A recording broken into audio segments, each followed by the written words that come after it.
What's up, guys? GP here, back with another episode of the Who is Vince Staples podcast, and this is episode 5. Vince Staples was saying that Netflix did not purchase any more episodes from him, so that's why the season ended right now.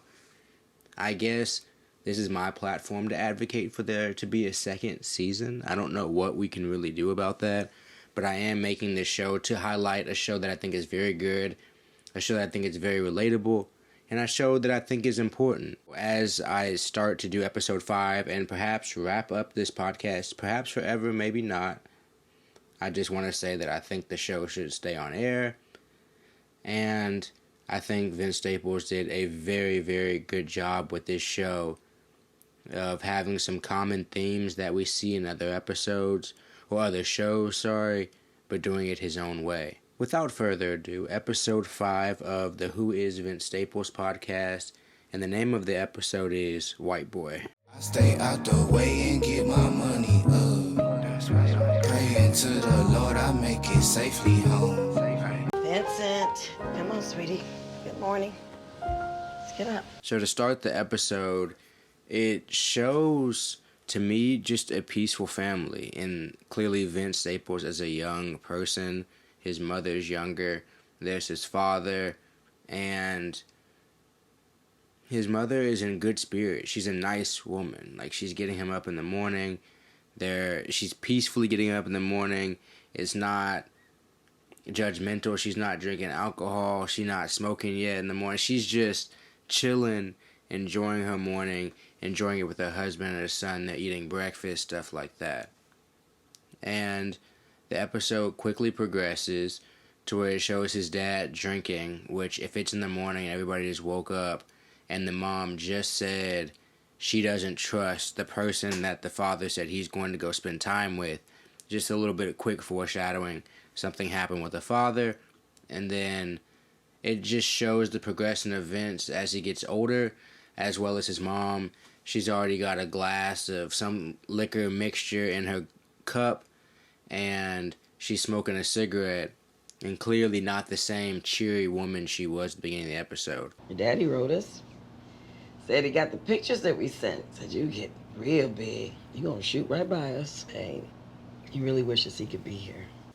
So I think it kind of shows just within any family. Obviously, this family is a black family, but with any family, if your dad's drinking early in the morning and he's hanging out with people he probably shouldn't be hanging out with, it's going to lead to prison or bad outcomes for your family. Let's just put it that way. Not positive relationship, not positive father, son, or parent-child dynamic. And they're not eating breakfast anymore. It's a single mom. So when before she was getting him up, getting him dressed, the dad is having eggs, bacon, pancakes. They have that at the table. The father serves the mother. It's that two-parent household stuff. And in the next scene, Vince is getting up, eating an Eggo in his hand that he's getting off the glass, it looks like. Out, no butter, no syrup. I know people like syrup. I'm not a syrup type of guy. And it just shows the progression of his childhood. How they went from having a nice breakfast and nice family to it being a single, depressed mother who is drinking in the morning and smoking in the morning. Now that I've watched the episode a few times, I perceive that part of the episode as how bullies are created. So the name of the episode is White Boy, and for anybody who doesn't get that reference, as a black man, if you speak a certain way, if you carry yourself a certain way, if you dress a certain way, a lot of people of all races, whether it be white, black, Asian, Hispanic, they might call you white. They might think you're trying to be white. They might think you're trying to emulate a white person, which people in the black community that know that it's ridiculous because it's a skin color. And I'm sure there are some white people out there who play basketball and wear long baggy shorts and Jordans and shit, or dress a certain way, and people call them black. as an insult. But when people do this, it's usually an insult. It's usually intended to be an insult, but it always is an insult. Because it's either you're acting white, and so that means the default way to act black is quote-unquote bad. That's one thing. Or two, you're just saying somebody's not who they really are, because somebody wants to dress a certain way, speak a certain way, or anything like that, that literally doesn't change the color of their skin. People act like that person starts to fade in color. So it was a quick introduction into Vince's childhood, but then it brings him back to his childhood classroom where he's going to speak. And to me, this part shows and is true for how ungrateful kids are. I would have loved to have Vince Staples come speak in my school, but one, it shows that Vince Staples isn't that big. Not everybody just knows who Vince Staples is. More kids than that. I think in real life, kids would be more excited to see Vince Staples at their high school than that. But either way, Vince Staples, it's not like if Drake came to your school or something like that. He's a smaller artist. He's not really flashy or anything like that. He really should be what kids are aspiring to be. But since he's not flashy, since he doesn't show himself doing drugs, since he doesn't show himself drinking really, he dresses nice, but he dresses like somebody with a good 6-figure job could dress.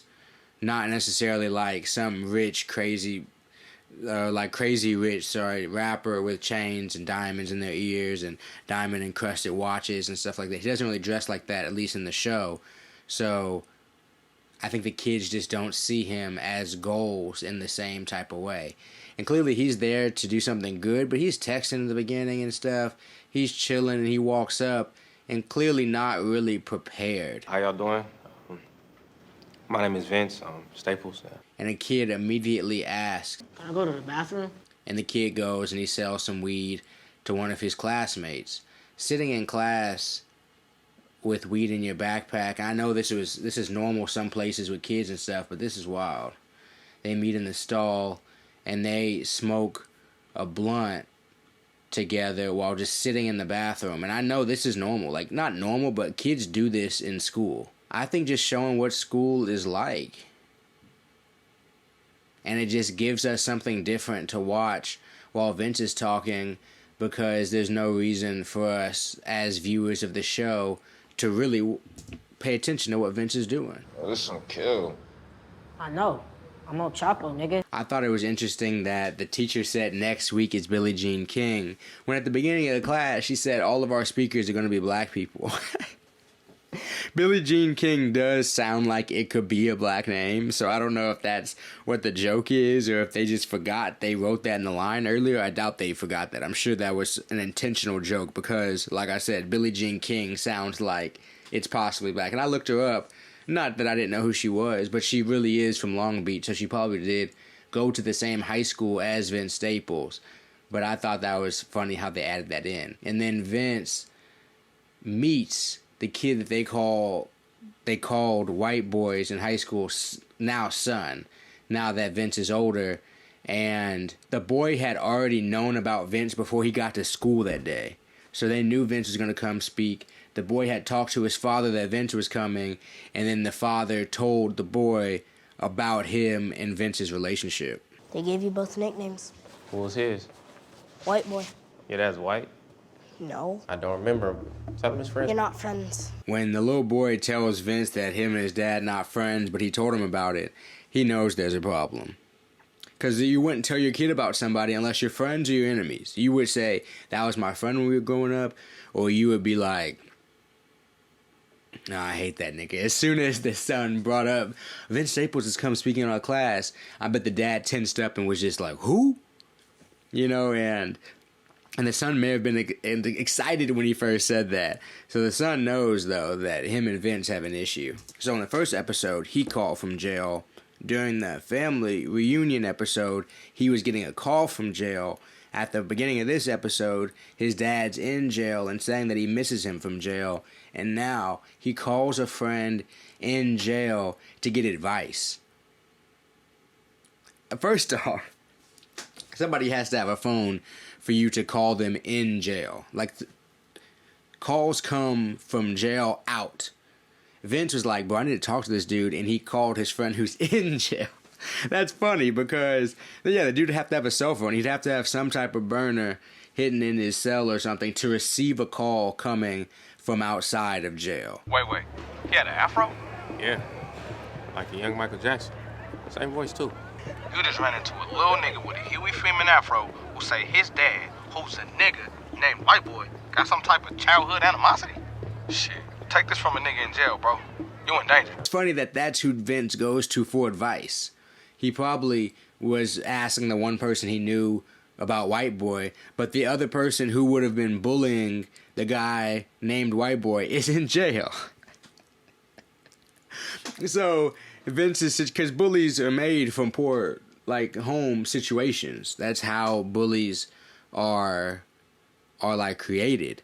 And so a poor home situation created Vince in terms of being a popular artist, but who's about to have a problem, as well as the person who's in jail who's trying to give him pointers about what to do with this kid he just met, or what to do about this kid he just met. So it's immediate hate as soon as the dude sees Vince Staples, obviously. And he starts shooting. And then Vince just takes off. And so now we have this chasing this dude. He came prepared because he knew Vince was going to be at school. So he brought the assault rifle with him in the minivan, picks up his son from school, pistol, assault rifle, and not able to get Vince. And Vince is running. And Vince runs into what seems to be a random house. Is the open house today? Top drawer on the right. It's only 6 shots. Our Lord Jesus Christ fed 5,000 with 5 loaves and 2 fish. So this is just a part of the ridiculous, I think. These are the type of things that I can chalk up to being, it's the way it is because it's the way it is. So Vince runs into an open home, asks if it's an open house, but when he asks that, the man points him to a gun, and this is just an old white man sitting at his dining room table or his kitchen table playing solitaire with an army shirt on, listening to Bible tapes. But he knows exactly what Vince needs. He points Vince to what he needs. Vince still asks for a little bit more because he was like, it's only 6 bullets in here. But the guy was like, you're going to pretty much have to make shake with what you have because Jesus did it. And then it shows this man who's dealing with the trauma of being called White Boy when he was younger. And he's still clean cut. Like, he still looks like he's doing well. He's driving a minivan. He's taking care of his son. But that anger is causing him to do some stuff that's insane while still trying to be a decent father. Dad! Yes, Junior. I'm hungry. Could we go to Happy Boy? To me, it also shows how you can tell your kid anything. The fact that the little boy saw him pull the pistol out and try to kill him, like right there on school property, saw him pull the AR out and try to drill him in the alley. The kid's way too old to not know that there's laser tag. He's in a grade where kids are smoking weed in the bathroom. That happens like young, but that doesn't happen that young. That doesn't happen too young to where you're like, all right, my dad's an insane man. What is he doing? Why is he hunting this man? Dad, please stop hunting this man. You're going to die. He's too aged to, hey, here's a switch, just look the other way type of age. Too damn old. So this is him just trying to be a good father. I need to murder this nigga, but in the meantime, I'm gonna be a good dad. Junior bacon burger with fries. Dad, I want a milkshake. Son, didn't you have a dessert at school today already? Look, I told you we're not doing no extra sweets. And a small chocolate shake, please. So Vince put the pistol in his pants. He's walking with it. This is just America. A man walking with a gun, switching out the clothes and stuff, and people just minding their business.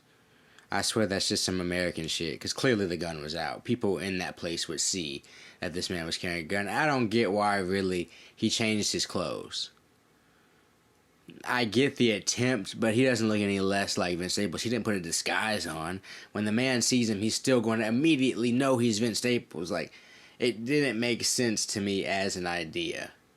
Completely. Like, if I was hunting a dude down, him changing some gym clothes would not be able to not allow me to differentiate between the man I was looking for and some random dude. And then in the laundromat, those are the type of things I feel like has happened before. Like, or somebody told him, he's like, yeah, I've seen somebody get a BBL in a laundry or a washateria or a laundromat, whatever.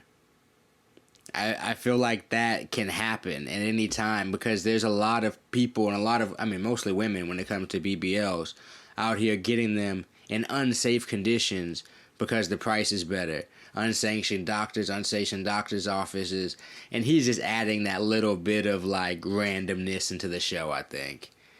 Because it's still realistic. Like, I know that things like that exist probably all over America. And especially in Long Beach, like on the edge of LA and stuff like that, where people still have that LA influence, still have that type of pressure to have certain types of bodies, but might not have the money to get the people that the rich people in LA have doing their surgeries. And so, like I said, as soon as he sees him, he recognizes him. The clothes don't matter, and you're still going to take off. And so he chases him into this flea market, and these type of flea markets I used to go to when I was growing up. But that's just a random anecdote. I liked finding random tasers and blow dart guns and random butterfly knives and 3/4 used tires and stolen stereos. All that can be found at the flea market. But since this flea market's closed, it's pretty much just a maze. And so they're running around each other trying to figure out the angles. And the whole time this dude could just leave. The whole time. His son's sitting outside. His son's outside chilling. He's putting his life in danger chasing this dude that he now knows has a gun because Vince shot at him earlier in the street. So the dude knows he has a gun. And instead of making the obvious choice and just going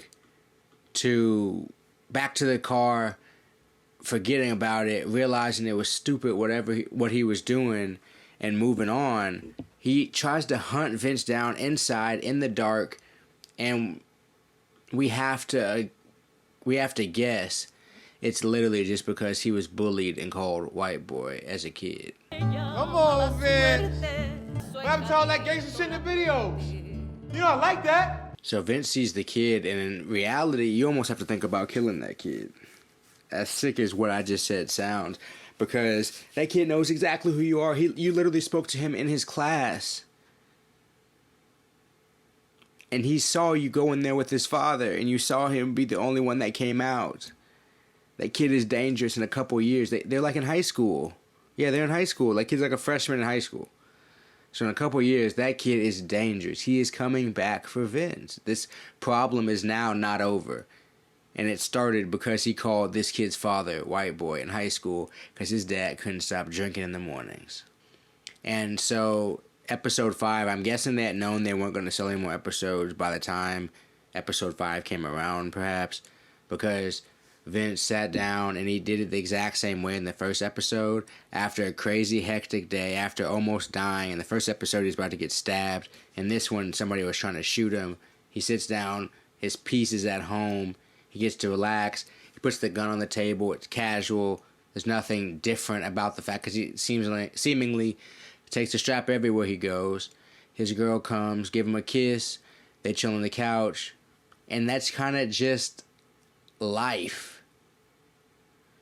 And he's still living this life even as the high-profile rapper that we think he is. He's still just a person. And the past still comes from, like, your past. The past people still come from your past and haunt you in your present if you've made some mistakes or you've done some stuff to other people. You've burned some bridges in the past. Rich or not rich, that stuff can come back to haunt you. How was your day? It was cool. But now we have some breaking news Anything regarding interesting a fatal happen? shooting in Long Beach. Joining our reporter live from the scene, Not really. Rachel. This episode was sad to me, the saddest of all the episodes, simply because it shows the absurdity in which and how some people value life in our society. Like something that small from the past, even when you have so much to lose, can have guys risking their life, and the thought of that is super depressing to me because none of this episode had to happen at all.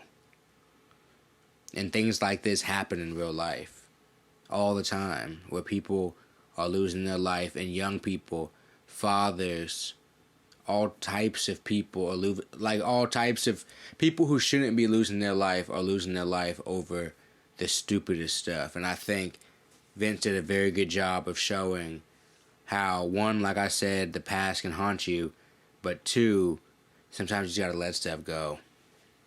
Especially if it's for the sake of your child, sake of your family. The dad was just so stupid for not being able to let it go for his son's sake. And when you don't let go of the past, it's going to affect how you raise your children. And this is literal. This is like he's dead because he couldn't deal with his past. But even emotionally and mental, if we as men aren't able to deal with our past, we're going to pass on these issues to our sons. In the same way Vince's dad was an alcoholic who was hanging out with the wrong people, and he passed that issue on to his son. And the outcomes were different. His friend's in jail, Vince is rich and famous, and that dude's below middle class, have a low-level job, but trying to be a good father. All walks of life were affected, but it all stemmed kind of from the same issue. Rough beginnings. Guys, episode 5, White Boy, I really enjoyed doing this. If you guys like this type of content from me, I'm also doing this for the show Atlanta, and that show is called The Peach Chronicles. So feel free to subscribe or follow that podcast or this one, whether you find it on a podcast streaming service or whether you find it on YouTube. I appreciate you for finding it. It's been GP with another episode, and I will see you guys when I see you. I stay out the way and get my money up. Praying to the Lord I make it safely home.